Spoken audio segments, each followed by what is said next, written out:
This is the big one. GB News can confirm that Andrew Mountbatten Windsor has relocated to a property on the Sandringham estate belonging to His Majesty the King. Andrew didn't walk away in shame. He straight up vanished without a trace. After spending years hidden inside a massive 30-room estate, barely paying anything compared to its real value, he slipped out quietly on a cold February night in 2026. No cameras flashing, no daytime exit, no final wave, not even a simple goodbye. What looked like a low-key move at first quickly turned into something way bigger the moment he reached his next destination. This time, tradition didn't step in to protect him. The usual rules paused, and the silence around it all spoke louder than any public outrage ever could. Everything that came after that moment exposed just how far things had really fallen. This wasn't just a change of address. It was a shift in status, in power, in how he was seen. How does someone go from a routine relocation to being quietly judged on whether they're even welcome anymore? Because that's exactly what this turned into. And what happened next? It hit harder than anyone expected. The night he left Royal Lodge, February 2nd, 2026, passed without a single official word. No announcements, no press coverage, no carefully staged photos, nothing. The palace, known for controlling every detail, stayed completely silent. Instead, long after sunset, Andrew made his move. He quietly left Royal Lodge, the huge residence inside Windsor Great Park that had been his home for over 20 years. The timing wasn't random, it was calculated. Insiders later revealed that leaving during the day was never even considered. The exposure alone would have been too humiliating to face, that kind of attention. Some breaking news this morning. Andrew Mountbatten Windsor has been kicked out of the Royal Lodge by his brother. Completely off the table. For years, Royal Lodge stood as a symbol of stability, at least from the outside looking in.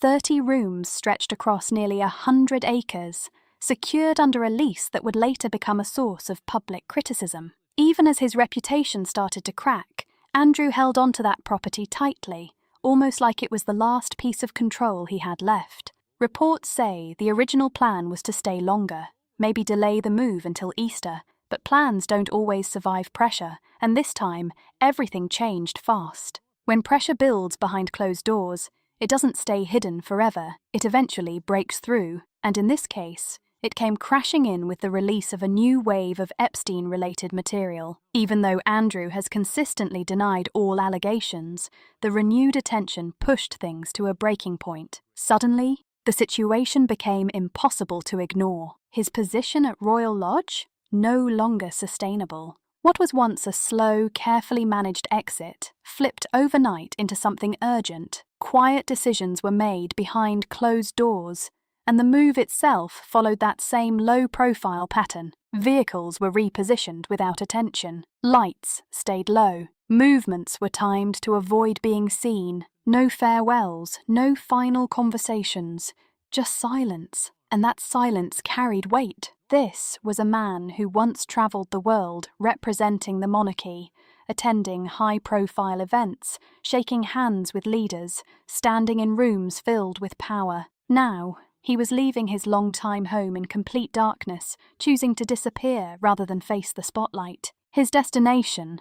Wood Farm Cottage, tucked away on the Sandringham estate in Norfolk. Compared to Royal Lodge, it was a serious downgrade, smaller. I've never really felt the need to go and party, and certainly going to Jeffrey's was not about partying. Absolutely not. Quieter, more private, not built for status, but for staying out of sight. It was even known as a retreat used by his late father, a place connected to stepping back from public life. On the surface, it sounded calm, temporary, maybe even dignified. But that's not how it played out, because before Andrew even arrived, something had already shifted. This wasn't a smooth transition anymore. It wasn't a graceful step back.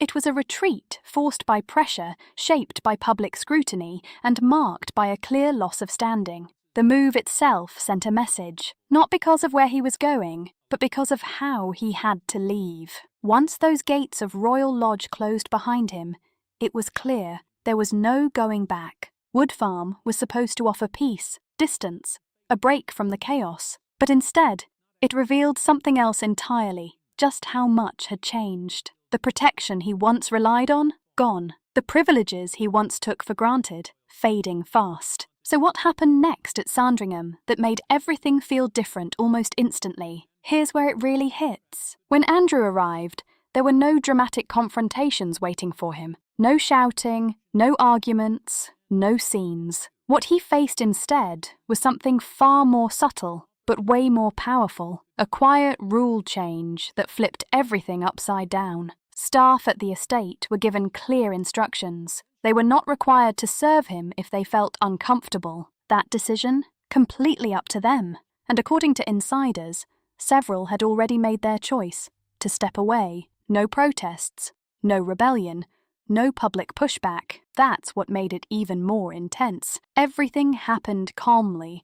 8 or 10 of us, I think, at the dinner. If there was a party, then I'd know nothing about it. Almost like it was just another routine adjustment, but it wasn't. Permission had come from the top. The palace had quietly acknowledged something that had been building for a long time, but had never been said out loud. Serving Andrew was no longer automatic, and that shift, it hit deep. For someone raised in a system where respect and service were guaranteed, this change carried serious weight. Royal households are built on structure, tradition, hierarchy. Staff serve because it's their duty, not because they choose to. For decades, Andrew lived at the centre of that system, surrounded by people whose roles were defined by obligation. But at Sandringham, that structure cracked open. The message couldn't be clearer. Personal comfort now mattered, boundaries mattered, and Andrew's presence, once unquestioned, became optional. One source even described it plainly,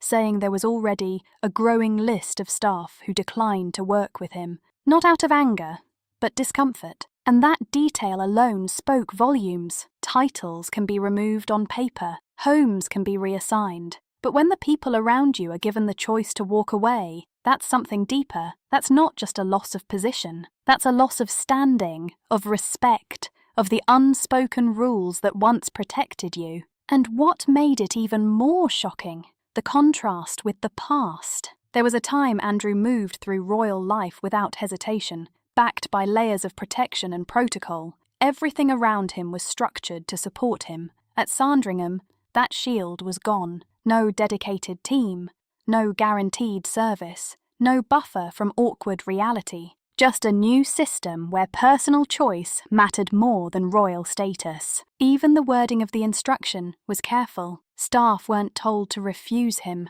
They were told they didn't have to serve him if they didn't feel comfortable. That difference might seem small, but it changed everything. It shifted responsibility from the institution to the individual. And in doing that, it exposed everything. This wasn't about punishment.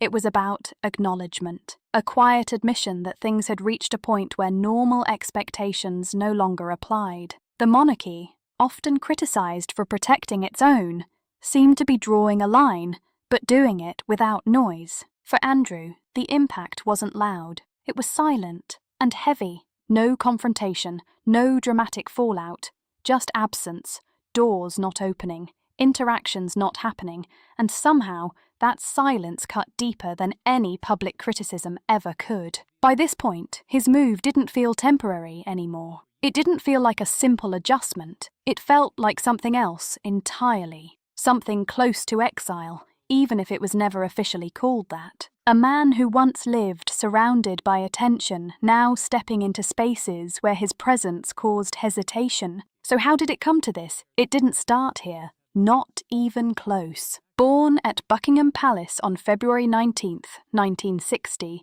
Andrew entered life right at the centre of royal power. From the very beginning, his position carried serious weight. As the third child of the monarch, he was raised inside traditions most people never experience. Ceremonies, expectations, structure. It wasn't just part of life. It was life, and as he grew older, that environment shaped a sense of belonging that felt permanent, almost untouchable. For a time, it worked in his favour. Andrew built a public image that people responded to.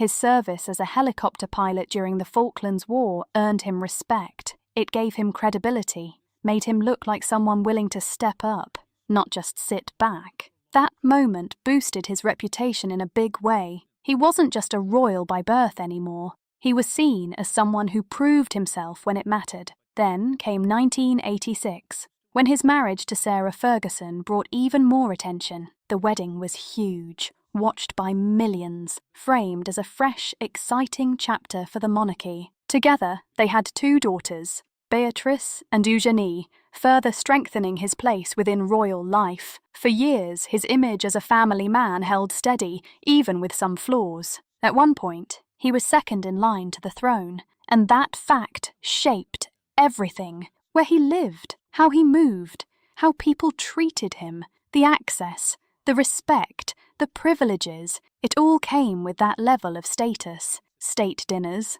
global tours, official duties. This wasn't occasional. It was his normal life. He represented the crown, met world leaders, lived surrounded by structure and power, and even after his marriage ended, his position still seemed secure. Titles remained, properties stayed. His place within the system didn't shift. Criticism came and went, but nothing seemed strong enough to truly shake him. The institution around him absorbed the pressure, keeping everything stable on the surface. But looking back now, that sense of permanence feels almost unreal, because today the contrast is impossible to ignore. The same man who once walked confidently through grand halls filled with ceremony now moves through quiet spaces filled with hesitation. The applause is gone. The invitations have faded. The automatic respect that once followed him everywhere, it's no longer there. What makes this downfall hit so hard is just how high Andrew once stood. This wasn't a slow fade. This was a full collapse from the top. Andrew was never on the sidelines of royal life. He wasn't some background figure barely noticed. He was right in the centre of it all. His access wasn't just for show. It was real, constant, and deeply rooted in the system. He had doors open automatically, rooms prepared before he even arrived, and people ready to move the moment he stepped in. That level of power and inclusion makes where he is now feel less like a gradual fall, and more like something that snapped overnight. Looking back now, the warning signs were always there. They just weren't taken seriously at the time. Confidence slowly turned into entitlement. Protection started to feel like something he deserved, not something granted. And somewhere along the way, certain associations formed that refused to fade, no matter how much time passed. And that's the thing about the past, it waits. So which decision from years ago was about to come crashing back and break everything wide open? Because it didn't stay buried forever. Keep watching, because this is where everything shifted, the moment that changed it all. For years, Andrew's connection to Jeffrey Epstein existed in this strange grey area. People knew about it. It was questioned. It kept popping up in reports and discussions, but somehow it never fully exploded into consequences. It just lingered, until it didn't. That fragile balance completely collapsed in November 2019, when Andrew agreed to sit down for a televised interview that would end up redefining everything. The BBC Newsnight interview wasn't supposed to make things worse. It was meant to fix them, a chance to explain, to clear the air, to finally move forward. But that's not what happened. Not even close. As Andrew spoke about his continued contact with Epstein and denied any wrongdoing, people watching weren't focused on what he said. They were focused on what he didn't say. There was no clear empathy shown for the victims. No acknowledgement of the broader damage tied to the situation. And that silence? It stood out immediately. It became the headline. The reaction was fast and brutal. Media outlets, commentators, and the public didn't hold back. There was disbelief, frustration, even anger at both the tone and the content of the interview. What was supposed to calm things down ended up becoming one of the biggest public relations failures anyone had seen in years. Instead of clearing his name, Andrew looked disconnected, and that made everything worse. Within days, the consequences hit. Buckingham Palace released a statement announcing that Andrew would step back from public duties. The wording was careful, almost cold, but the message behind it was loud and clear. He was out. No more representing the Crown. No more official appearances. No more public-facing role. For the first time, his position wasn't just questioned, it was formally cut back. It was framed as temporary, but it didn't feel temporary. The impact was immediate and heavy. That one interview shifted Andrew from being controversial to being completely unsustainable in the public eye. What had once been a controlled issue suddenly spiraled into something no one could manage. Even the monarchy, known for handling scandals quietly, seemed caught off guard by how intense the backlash became. Every attempt to calm things only made them louder. Every silence created more questions. And that interview, it didn't fade. It stuck. It was replayed, analysed, picked apart again and again. Every time Andrew's name came up, that moment followed right behind. It stopped being just about association.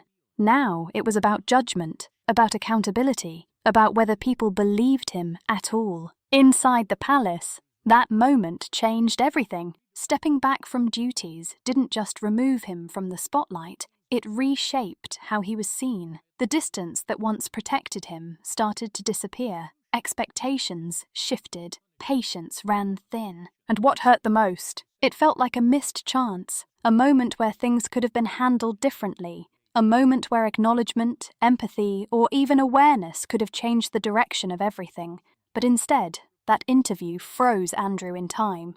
And that image, it stayed with him. So while that moment kept replaying in public, something else was quietly building behind the scenes, something that would hit just as hard. Stay with this, because the pressure didn't stop there. By early 2022, the situation had moved beyond headlines and into the legal world. In February, Andrew reached an out-of-court settlement with Virginia Giuffre, ending a civil case that had followed him for years. The agreement was carefully written. No admission of wrongdoing, no full breakdown of the financial terms. But reports, like those from the Daily Telegraph, suggested the figure could have reached as high as £12 million.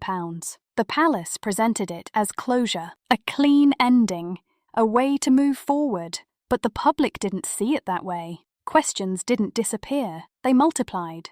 Accountability, transparency, the cost of protecting a royal name. Instead of quieting the situation, the settlement became another key moment in a story already filled with doubt. And then, things took an even heavier turn. In April 2025, Virginia Giuffre, aged 41, died by suicide on April 25th. The news hit hard and spread quickly. The focus shifted almost instantly, from legal outcomes to human impact. Sympathy for her deepened, and the entire situation became even more serious. Because now, it wasn't just about court cases or settlements anymore.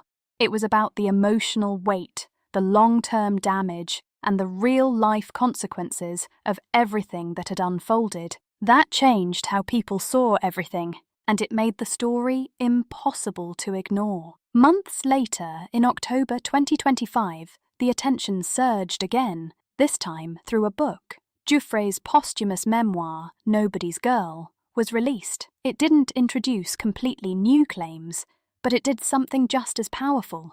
It told the story differently, through personal reflection, through lived experience, through emotion instead of legal language. And that shift? It hit hard. Suddenly, what people had read in reports became something they could feel. The memoir spread quickly. Excerpts went viral. Interviews with family members followed. Conversations grew louder again. For Andrew, the timing couldn't have been worse. Any chance that the issue might slowly fade? Gone. The scrutiny came back stronger, now shaped by empathy instead of doubt. Inside the palace, the pressure wasn't just building, it was constant. This wasn't something that would pass with time anymore. It just kept coming back. And that persistence made everything worse. There was no single statement that could reset things, no one move that could fix it. It was accumulation, Years of controversy stacking on top of each other, now mixed with grief and public frustration. Even inside royal circles, the fatigue started to show. And once that happens, change becomes unavoidable. As the memoir dominated headlines, it became clear that patience had limits. Decisions that once seemed unthinkable suddenly felt necessary. The question wasn't if Andrew's position would change anymore. It was how far the monarchy was willing to go. And the answer? It came fast. And it was historic. October 30th, 2025 became a date the monarchy hadn't seen in over a century. On that day, King Charles III took a step that shocked even long-time observers. Andrew was stripped of his remaining titles. No ceremony, no build-up, just a short, direct palace statement. And the message was clear. He was no longer a prince. He was no longer the Duke of York. The identities that had defined him his entire life, gone. Just like that. The palace framed the move as necessary. Protecting the institution had become the priority. The ongoing controversy had reached a point where keeping that connection was no longer possible. Andrew's denials were noted, but they didn't carry enough weight anymore, because at that point, it wasn't about intent. It was about impact, and the impact had gone too far. The significance of that decision can't be overstated. The last time something similar happened was over 100 years ago. That alone shows how serious things had become. Titles in the monarchy aren't just labels. They define access, authority, position. Removing them, that's a line being crossed, and it doesn't happen lightly. Along with losing his titles, Andrew also lost his lease at Royal Lodge. That deal had already been controversial for years. Secured back in 2003, it allowed him to live in a massive estate with minimal financial obligation, what many described as a peppercorn rent. Legally valid? Yes. Publicly accepted? Not really. And once the titles were gone, the justification disappeared with them. From that moment on, Andrew's status changed completely. On paper, he became a private individual, no official duties, no royal role, no institutional backing. But the reality, it went even further. Within royal circles, he became someone people avoided rather than accommodated. Invitations stopped. Access tightened. The quiet protections that once surrounded him, removed. And the message wasn't just about Andrew. It was bigger than that. It showed how the monarchy planned to deal with long-term controversy moving forward. For an institution often seen as slow to react, this was direct, decisive, and impossible to ignore. Public reaction reflected that weight. Some people felt the move was overdue. Others saw it as shocking, even unsettling. But no matter the opinion, one thing became clear. This wasn't just a shift. It was a turning point. And it confirmed what many had already started to believe. There was no comeback waiting for him, no slow rebuild, no second chance quietly lining up in the background. The door didn't just close, it slammed shut. For a moment it looked final. Titles gone, status stripped, distance created. It felt like the story had reached its endpoint. But that silence, it didn't settle anything. It only made people look closer. Instead of fading away, the attention sharpened, cutting deeper than before. The separation from royal life didn't calm the situation, it amplified it. And just when it seemed like nothing more could hit, another wave crashed in. Stay locked in, because this is where everything exploded again. January 30th, 2026 wasn't just another date. It was a turning point that shook everything behind palace walls. On that day, US authorities released a massive collection of material tied to the Jeffrey Epstein investigation. We're talking millions of pages, thousands of images, videos, an overwhelming flood of information that instantly grabbed global attention. The scale alone was enough to dominate headlines.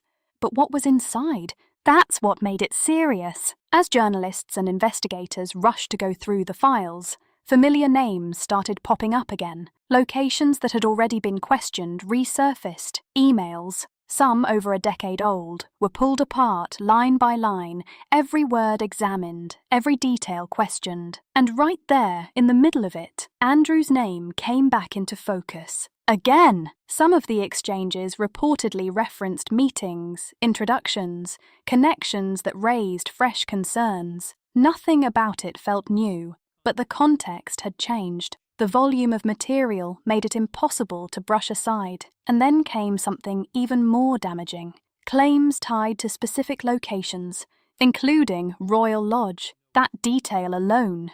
Explosive! The idea that alleged encounters could be connected to an actual royal residence shifted everything. Royal Lodge had always been defended as a private space, separate from public scrutiny. But now, it was being pulled straight back into the spotlight, not as a home, but as a place being questioned. And once that door opened, it didn't close. Within days, UK authorities confirmed they were reviewing the material. The statement was careful, controlled, but the meaning behind it was clear. This wasn't being ignored. This wasn't something that could just pass quietly. The situation had escalated. Fast. Across the Atlantic, pressure started building too. US officials made it known, publicly, that Andrew should be ready to answer questions. There wasn't a direct legal force behind it, but the message didn't need one. It was loud enough already. This had moved beyond speculation, beyond rumours,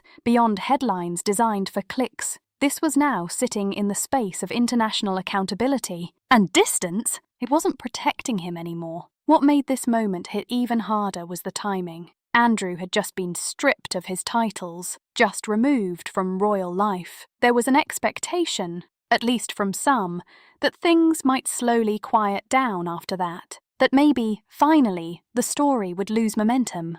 But the files changed everything. Instantly. Instead of closing the chapter, they reopened it in a bigger way. They made it feel like the monarchy's actions, no matter how serious, had come right as another storm was forming. And for the public, that created frustration. Because now it looked like there was more to uncover, more to question, more that hadn't been fully addressed. The sheer size of the release fueled that feeling. Even without clear conclusions, the volume alone created doubt. Headlines stacked up, each one adding more pressure, not just on Andrew, but on the institution that once stood behind him. Inside royal circles, the contrast became impossible to ignore. While Andrew's name dominated coverage again, other members of the family handled things very differently. When asked about the situation, working royals responded carefully. Their words were measured, focused. They emphasized sympathy. They showed restraint. And people noticed that shift immediately. One moment stood out in particular. When Prince Edward was asked about the situation, his response was simple. He said his thoughts were with the victims. That was it. No long explanation, no defense, just a clear, careful statement. But that short answer carried weight, because it highlighted the gap between those still representing the monarchy and the one person who had been pushed out of it, Andrew. And at this point, the problem wasn't just accusations anymore, it was permanence. Digital records don't disappear, and neither does public memory.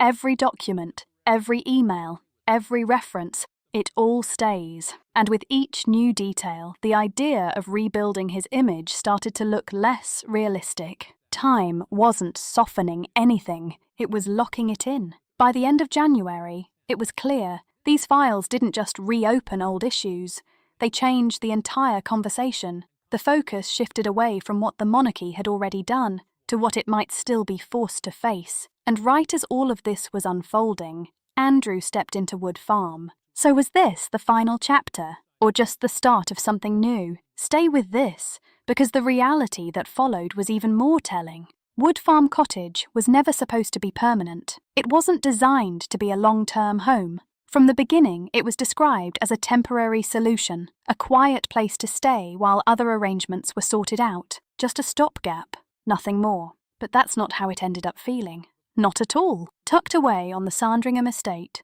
Wood Farm is modest compared to the properties Andrew once lived in. No grand halls, no massive grounds designed to impress. It's private, low-key, out of sight. And that's exactly what it became. A place not of status, but of separation. Because from the moment he arrived, the difference was clear. The rules had changed. Completely. This wasn't a household built around him anymore. Staff weren't automatically assigned. There was no system quietly working in the background to make everything smooth and comfortable. That structure? Gone. For the first time, service wasn't guaranteed. It depended on willingness. Some staff chose to assist. Others quietly stepped back. No conflict, no drama, just personal choice. And that shift? It meant everything. What made it even more striking was how normal it all felt. There was no official announcement explaining the change.